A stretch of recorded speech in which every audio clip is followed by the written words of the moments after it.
Hello, good morning student. Online class में आपका स्वागत है। आज हम PSTC सेकंड ईयर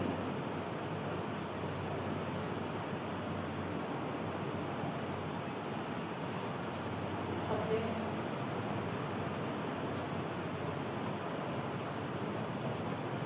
सामाजिक विज्ञान, इसमें प्रकरण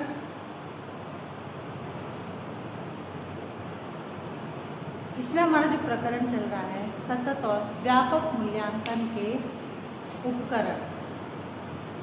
इसमें हमने मौखिक अवलोकन और पोर्टफोलियो के बारे में अध्ययन किया। आज हम करेंगे सतत और व्यापक मूल्यांकन के उपकरण।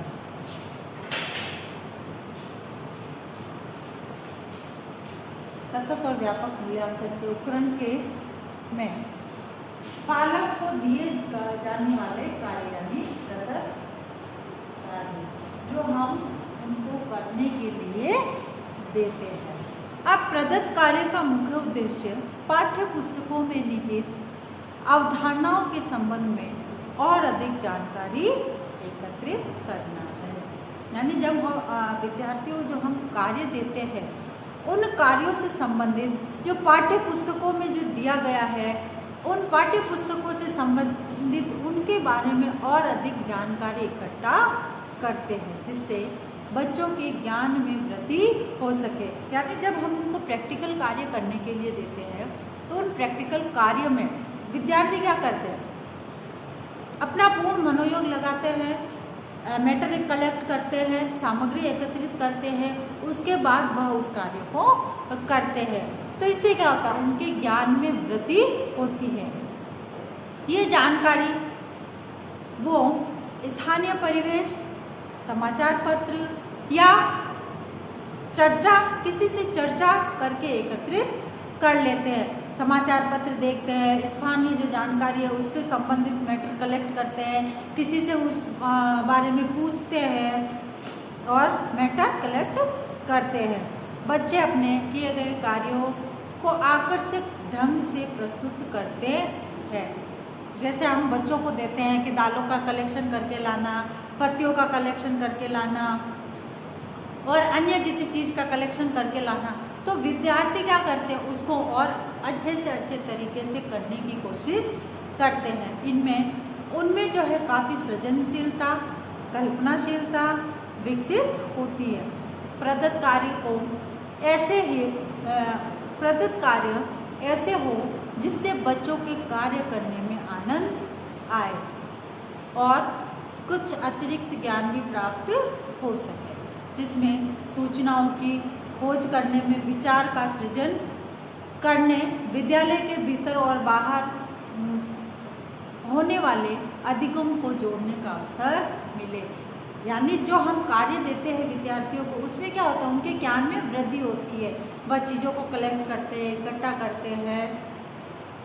उस प्रकार के उनको कार्य दिए जाने चाहिए जिससे उनमें सृजनशीलता को बढ़ावा मिले। जैसे अब कार्य कैसे होने चाहिए, जैसे सबसे पहले अपने आसपास पाए जाने वाले औषधीय पौधों के बारे में पता लगाए और उनके नाम लिखे। नाम लिखने के पश्चात वह किस बीमारी में काम आते हैं उस चीज़ का पता लगाना। यानी आसपास की औषधि,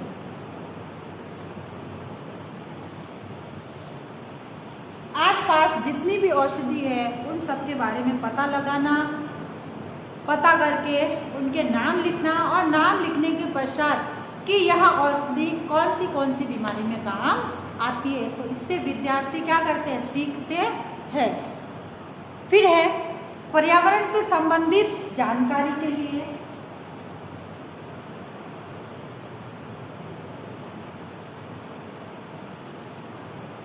से संबंधित, पर्यावरण से संबंधित जानकारी के लिए।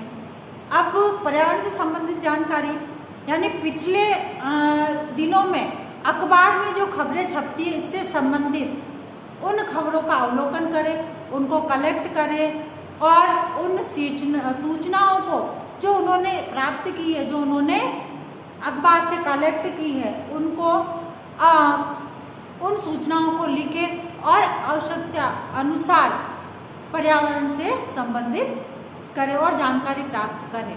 फिर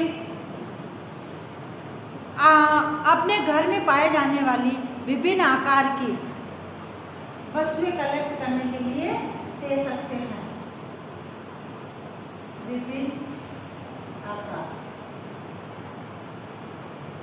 विभिन्न आकार की वस्तुओं को कलेक्ट करना या इकट्ठा करवाना। 5-5 वस्तुओं की सूची बनाएं, जैसे गोल आकृति है, चौकोर आकृति है, वृत्ताकार है, इस प्रकार से। फिर है किन्हीं 10 शब्दों या वाक्यों, शब्द या वाक्यों को अपने मित्र या पड़ोसी की भाषा में अनुवाद करना। कुछ शब्द ऐसे होते हैं जिनको कि अनुवाद करना पड़ता है, तो उनको अपने पड़ोसी या मित्र की भाषा में अनुवाद करना। उसके बाद है मूल्यांकन के संकेतक।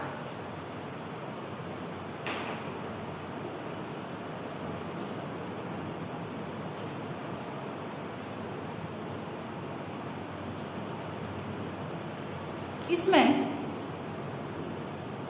विषय की समझ और योजना बनाएं।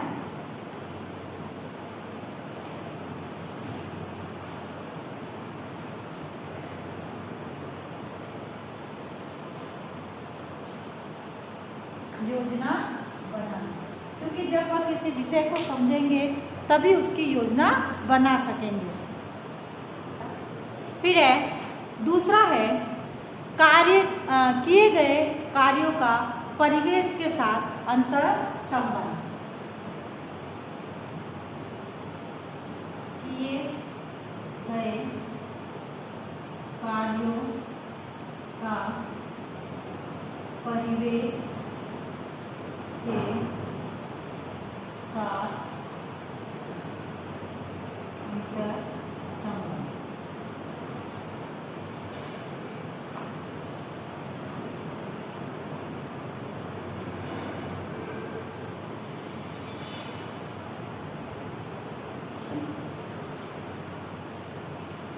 तीसरा है कार्य की पूर्णता। कार्य की पूर्णता। फिर है प्रस्तुतिकरण का तरीका कैसा है।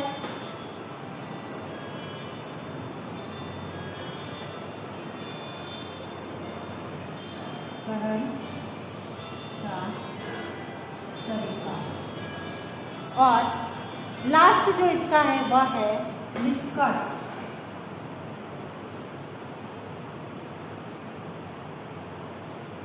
क्योंकि जब हम किसी कार्य को करते हैं तो अंत में उसका निष्कर्ष निकाला जाता है। तो इस प्रकार से सतत और व्यापक मूल्यांकन के उपकरण के अंतर्गत हमने मौखिक अवलोकन और प्रदत्त जो कार्य है उससे संबंधित जानकारी प्राप्त की।